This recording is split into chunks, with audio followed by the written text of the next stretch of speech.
Interior CS Kindiki Kithure on Sunday warned that even as Azimio opposes this particular Finance Bill 2023, there should not be an option of going to the streets, as he will not allow that. Perhaps your rejoinder on that.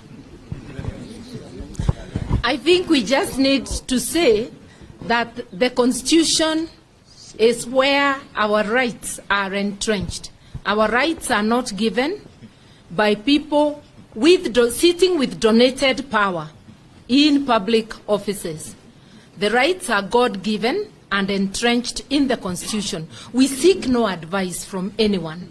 Azimio is capable of taking its own decisions by looking at our laws and at the circumstances. That's what we would like to advise those who think they have become demigods.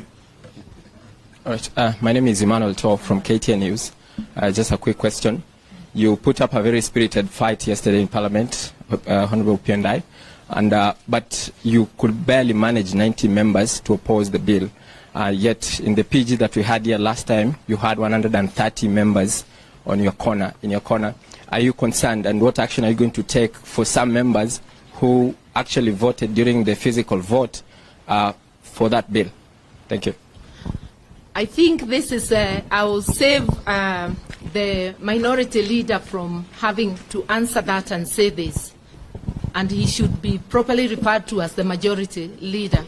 I think as we take stock of the next steps, each party and the coalition as a whole will seek to put their house in order.